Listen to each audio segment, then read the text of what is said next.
importante, né, você conseguir ter inteligência emocional. Isso vai facilitar aí a sua vida em suas relações no trabalho, as suas relações pessoais. Mas o que a gente sabe é que nem todo mundo consegue ter esse controle. E nós vamos falar sobre isso no programa de hoje. Estou recebendo aqui Juliano Gazola, que é coach. Juliano, bom dia, bem-vindo. Bom dia, Elis. Prazer estar aqui. Bacana falar desse tema, né? É um tema importante, né? Hoje em dia a gente vive sob constante, não vou dizer ameaça, mas nós estamos sempre convivendo em sociedade, alguns em isolamento, mas existe essa pressão de quando nos solicitado uma inteligência, uma habilidade, seja profissional ou pessoal, o que a gente entrega? É uma boa pergunta para as pessoas que estão assistindo. Quando lhe é solicitado, quando lhe é cabido, seja na empresa ou na família, você ser inteligente emocionalmente, que é o quê? Identificar, gerenciar suas emoções, controlar. Isso é inteligência emocional. Mas vem pela primeira palavra, identificar qual é o meu estado emocional mediante provocações, mediante desafios, mediante pressão nas empresas. Hoje em dia, praticamente inexiste uma empresa que não tenha um prazo para ser definido, uma meta, né, um número, seja em qualidade ou quantidade, né? Então, é um assunto muitas vezes debatido de forma pesada, mas é necessário. Hoje é primordial, é quase que vital para o ser humano ser emocionalmente equilibrado. Bom, em momentos comuns, isso fica mais fácil, né, Juliana? Agora, quando vem a pressão, como você falou, aí, numa situação, numa discussão, numa cobrança, aí como é que você reage, né? Como que uma pessoa, então, emocionalmente inteligente, reage nesses momentos? Olha, o que eu sugiro sempre para os clientes que eu atendo, quando nesses momentos de alta pressão, você procurar identificar as pessoas que estão te provocando e sempre procurar para conversar com elas individualmente. Então, se na empresa você é provocado, você é cutucado, você é questionado, você é pressionado, o primeiro momento é você chamar essa pessoa individualmente para ter essa conversa e usar uma técnica muito gostosa, mas que precisa de muita leitura, que é a comunicação não violenta. A comunicação não violenta vem sendo, já desde os primórdios que o senhor Rosenberg já instituiu isso ao longo para combater o apartheid, conflitos de Israel e Palestina. Lá ele já foi, ele conduziu esse conteúdo para ajudar essas pessoas naqueles momentos, talvez um dos maiores conflitos da humanidade.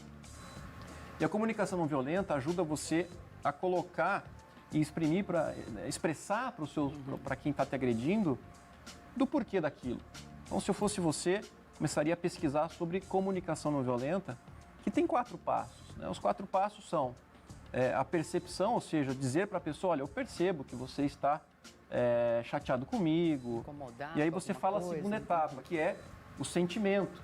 Olha, eu me sinto desconfortável, ou sinto que você está aí preocupado, de certa forma até um pouco agressivo, e aí você vem para o terceiro passo, que é a necessidade. Olha, eu tenho a necessidade nessa empresa ou no nosso departamento de mantermos o equilíbrio. E aí vem o 4º passo, que é o pedido. O que eu poderia fazer para entender esse seu momento? São 4 passos que, se eu seguir de forma adequada, com um bom vocabulário, eu consigo desconstruir toda aquela vigorosidade, de certa forma até ameaça, quando sou provocado. Mas o primeiro passo é você saber como você está. Nós somos arcaicos, Elis, nós viemos lá das cavernas. E existem algumas leis que nós precisamos respeitar. Existe uma lei chamada lei da hierarquia do conhecimento sistêmico, que respeitar quem veio primeiro. E nossos tecidos embrionários, quando foram construídos, existe um tecido cerebral, que é o reptiliano, que foi o primeiro a ser produzido quando nós fomos concebidos. E ele é responsável por lutar ou fugir. Então, nós, pegando a lei de Hellinger, respeitar quem veio primeiro, e a do reptiliano, quem vem primeiro quando alguém provoca a gente? O reptiliano, lutar ou fugir. Então, sabendo desse princípio, eu não preciso toda hora lutar ou toda hora fugir. Mas eu preciso prestar atenção nesse meu momento. Na empresa, a gente é muito provocado. Eu tenho aí uns quase 17 anos de vida executiva em petróleo Eu sei que muitas vezes o cliente te desafia, os funcionários, colaboradores, chefes, mas o primeiro passo é você identificar como eu estou. Como seria você agora que está assistindo a gente, quando você é provocado, num primeiro segundo, fala, como eu estou? Eu sei que é difícil, porque o reptiliano vem para dar um tapa ou fugir. E aí, como seria para você se você se fizesse essa pergunta? Mas dá para encarar esse lutar, como essa conversa? Porque daí você também tem que entender o momento, né? Se a pessoa está muito alterada, vale a pena falar naquela hora? Não é a hora de fugir um pouquinho e deixar para buscar a conversa depois? Aí vem a segunda etapa. Se você percebe que aquele momento não é suficiente, não é atraente, porque o nosso cérebro ele quer ficar próximo daquilo que é gostoso. Ele procura se afastar daquilo que não é gostoso. E aí os especialistas chamam de luz verde. O que é uma luz verde? É você procurar, nesses momentos, se afastar. Vai dar uma caminhada, se você trabalha numa empresa que tem um pátio, vai caminhar no pátio, se vai no toalete. Vai tomar um cafezinho, né? Respirar. Eu participei de reuniões e conduzi reuniões, Elis, que existiam 4 pessoas, o clima já estava 3 horas de reunião, onde nós tínhamos uma multa contratual milionária para aplicarmos. E eu percebi que os nervos estavam à flor da pele. O que eu fiz, levantei a mão e falei, olha, tempo para o xixizinho. Foi o momento que eu percebi que os ânimos baixaram. Então essa luz verde é você perceber e arranjar nesse momento o que você gosta de fazer e interrompa essa reunião, se você puder. E aí você controla as suas emoções e joga o seu reptiliano, de novo esse assunto, você joga ele numa frequência cardíaca mais baixa, você joga a sua respiração correta, né? Porque as pessoas quando estão tensas, a respiração parece que fica só aqui, na garganta, e você acaba não gerando oxigênio suficiente para pensar. Então nós temos que, quando nesses momentos de enfrentamento não pudermos executar o enfrentamento com a CNV, talvez pela outra parte estar muito descontrolada, como seria se você desse uma volta, se você fizesse alguma coisa boa para você. Até mesmo botar os seus fones de ouvido, colocar uma música adequada, interromper uma reunião, por que não? Ainda mais hoje em dia, com o home office, que a gente vê as reuniões sendo interrompidas por crianças, por bebês, por cachorros. Sugerir essa pausa, qual né? é o problema? Para voltar Nós somos seres humanos. Estabilidade no assunto. Gente, olha, o Juliano vai continuar aqui com a gente. Daqui a pouco nós vamos falar também sobre maturidade, né? E o desempenho profissional, se essa inteligência emocional vem também com a maturidade. E vocês tiverem dúvidas sobre esse tema, claro, pode ir mandando para a gente aí. Já volto então, Juliano, para a gente seguir com esse assunto. Agora a gente continua o nosso bate-papo aqui no estúdio com o coach de líderes Juliano Gazola. A gente está falando sobre inteligência emocional. Juliano, dá para desenvolver a inteligência emocional ou é característica de cada pessoa? As duas coisas estão certas, né? Cada um de nós temos a característica comum, já oriunda sistêmica lá da família, do ventre da nossa mãe, da nossa criação. Mas a gente pode começar nos conhecendo, porque, Elisa, eu não consigo controlar as emoções, as suas, eu não consigo controlar. Mas eu tenho certeza que eu consigo controlar totalmente a minha. Como é que você faz? Conhece-te a ti mesmo. Primeiro passo. Saber como você age em momentos de pânico, em momentos de pressão. E aí tem vezes que você tem que falar, olha, eu não estou preparado para responder essa pergunta ou essa acusação neste momento. Num outro momento a gente conversa. Do simples ao mais elaborado. Mas todo mundo pode sim desenvolver, obviamente, querendo mudar, com literaturas, bastante literaturas e enfrentamentos. Começa em casa, sabendo como você pode lidar com a sua esposa, com os seus filhos. Nós temos filhos e sabemos que muitas vezes eles nos enfrentam. E aí como você age, né? Dentro desse cenário de acusações ou de questionamentos. Mas o primeiro passo é conheça-se, né? Conhece você perfeitamente para que você possa dizer ao outro como você é. A idade, a maturidade, ela contribui com essa consciência emocional, com esse equilíbrio? São duas coisas interessantes, a idade e a maturidade. Eu conheço pessoas de baixa idade com um nível de maturidade assustador até, de muitas formas. Mas a maturidade ela tem que respeitar alguns 4 passos, né? Primeiro a cronologia, né? O tempo precisa passar. Outras são as literaturas, o quanto que nós estudamos sobre as pessoas maduras ou o processo de maturação. E existem 12 camadas de maturidade que eu trago na bioliderança, o qual eu criei, para que as pessoas possam se apresentar. Olha, eu estou na camada A, camada B, camada C. Além da literatura e da cronologia, as experiências. O caos, por exemplo. Quantos de nós passamos pelo caos? Problemas nas nossas vidas. E eu sempre falo para os meus clientes que caos é libertador. Você precisa passar por ele para amadurecer. E o quarto passo que eu não posso deixar de falar para amadurecer, e que eu estou aprendendo muito ao longo do tempo, é a modelagem. Você modelar pessoas maduras. Quantas pessoas você que está assistindo agora, gente, conhece, que você considera que são maduras o suficiente para enfrentar a vida? Comece a modelar. No mercado corporativo, a gente chama isso de benchmarking. Comece a modelar pessoas maduras. Então, nós temos a cronologia, nós temos a experiência, passar pelo caos, nós temos as literaturas e a modelagem. Dessa forma, eu consigo montar quase que um kit de maturidade, porque eu preciso respeitar a cronologia, a idade vai chegar. Só que eu tenho clientes de 50 anos com ações e posturas e comportamentos de 14 anos. 14 anos. Que está querendo enfrentar o mundo ainda como um adolescente. Mas, em contrapartida, tenho de 30 que já tem o discernimento de olhar para trás, para a própria vida e falar, olha, o que eu fiz da minha vida?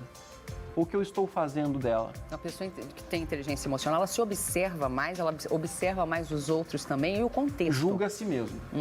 Quando eu consigo olhar para trás e responder assim, o que eu fiz da minha vida, sem acusar e julgar ninguém, somente a si mesmo, eu começo a olhar para olha, essa pessoa tem traços de maturidade mais equilibrada, mais desenvolvida. O que não é comum. Quando a gente olha para trás, normalmente, a gente olha, se eu fizesse isso, porque aquele fulano fez isso, a minha vida seria diferente. Pessoa madura é quando ele olha para trás e responde, o que eu fiz na minha vida sem julgar ninguém, sem culpar ninguém. E sem inventar desculpa para si próprio. Ju, vamos atender o pessoal de casa, tem dúvidas aí na tela para a gente, vamos responder a interação. Quero saber o que fazer fora do ambiente de trabalho para conseguir limpar minha mente, para recomeçar no dia seguinte. Essa é uma boa saída? Tentar não levar os problemas de um dia para o outro? A Suzana aqui do centro. Olha, interessante, uma vez eu escutei, eu só estou livre no domingo e é o momento que eu posso ficar com os meus filhos. À noite eu estou em casa, mas eu estou muito cansada. Como seria transformar todas as noites num domingo? É uma boa pergunta. Encarar a semana de maneira diferente. Para livrar a mente dela, o que ela mais gosta de fazer? Que ela pode fazer depois de chegar do trabalho e não levar trabalho para casa é um grande desafio da humanidade. Agora, qual é o nível de esforço que ela está fazendo para isso? Suzana, qual é o nível de esforço para você simplesmente fazer um trabalho mental? Chegou na garagem de casa, desligou o carro, não entre em casa ainda. Faça uma elaboração, faça um exercício mental para, agora eu estou entrando em casa. Quais são as pessoas as importantes da minha vida agora? E aí você começa a perceber que o que ficou, ficou. É lógico, problemas a gente vai levar. Agora, filtrar é interessante. Ó, gente, vou falar de mim, tá? Eu chego em casa, eu peço meia hora para meus filhos, eu faço meu chimarrão, eu passo meia hora tomando meu chimarrão, deixando o trabalho sair de mim e depois, beleza, tô renovada, já tô pronta para o terceiro turno, né, da maternidade. Vamos lá para mais uma dúvida do pessoal de casa. Oi, tenho 47 anos e muita maturidade profissional. Há anos ocupo cargos de gerência, mas fui demitida na crise e agora parece que a minha idade tem pesado muito. Quais argumentos devo usar em entrevista para fazer isso reverter ao meu favor? A Catarina de Foz do Iguaçu. Bom, Catarina, interessante é você eliminar essa crença limitante de que a tua idade avançou e você está perdendo. O mercado hoje, e eu falo com muita propriedade, o mercado precisa de pessoas maduras. Por quê? Porque hoje é home office, hoje a gestão não está mais de olho no funcionário ao vivo e a cores. Eu preciso de funcionários que tenham confiança de que você está em casa fazendo o seu melhor. E aí, como você desempenhar isso em entrevistas? Primeira coisa, apresente todos os resultados que você teve ao longo da tua jornada. Você precisa mostrar para as pessoas quais são as suas conquistas, como você chegou, os números que você atingiu, e só pessoas com 47 que conseguem ter na mala, na mochila, números entregues. Uma pessoa de 20 anos, numa entrevista, não tem essa estatística. Então, use isso ao seu favor. Que bacana. Vamos lá.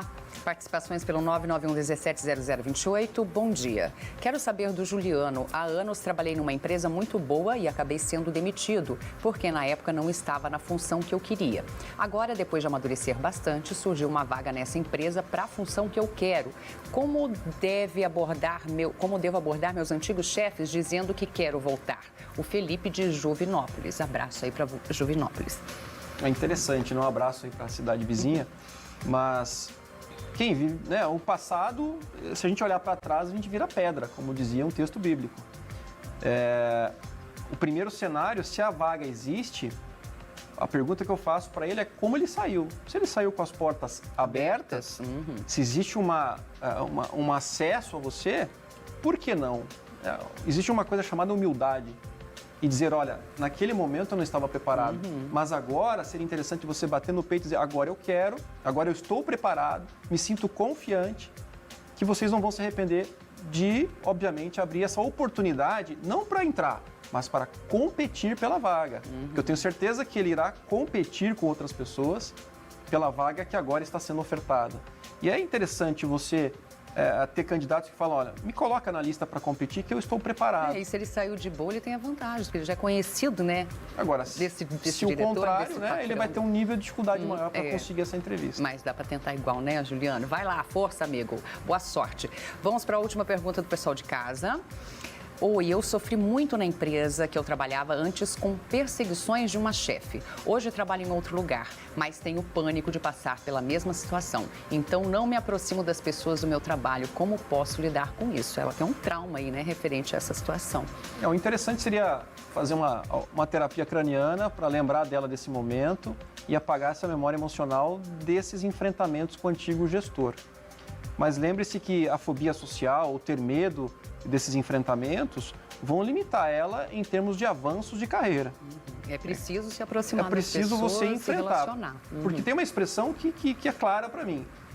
O teu muro dos teus medos, é sempre atrás desse muro dos medos que existe aquilo que você faz de melhor. Então, se fosse você, já começaria a pensar em estratégias para enfrentar isso. Porque pode ser que você queira ficar no mesmo lugar, na mesma posição da empresa. Agora, se você tem propósito de crescimento, seria interessante você enfrentar esse medo. Uma terapia craniana é um bom exemplo disso. E o outro é você simular, obviamente, essas situações em casa e como você se sai. Faz o teu marido simular o papel disso. E como você se sai nas conversas, na abordagem, no comportamento, no teu vocabulário tem que ser enriquecido visto o passado. Se o teu vocabulário estiver o mesmo do passado dos seus assédios, significa que você não mudou muito. Então melhore o seu vocabulário, tenha mais arsenal para sair dessas. E um bom exemplo é a gente simular isso em casa. Vai se aproximando das pessoas aos poucos também, se soltando, entenda que você precisa romper com essa barreira. Gente, nós teríamos muita coisa para falar aqui, ó, esse exemplo que ela deu, né? Dá para ver que muitos líderes aí não têm essa inteligência emocional que deveriam ter, então usam de ameaça, de situações aí que não deveriam existir dentro do ambiente de trabalho. Tem a questão das pessoas que têm um problema em casa, com um relacionamento com o marido ou qualquer outro problema, desconta na pessoa, isso também não é ter inteligência emocional. Enfim, ficaríamos aqui muito mais tempo, né, Juliano? Mas passa suas redes sociais para o pessoal de casa acessar seus conteúdos. Maravilha, muito obrigado. Acompanhar meu trabalho no @JGazola. Tenho o prazer aí de compartilhar com vocês. Obrigada e até a próxima oportunidade. Até mais.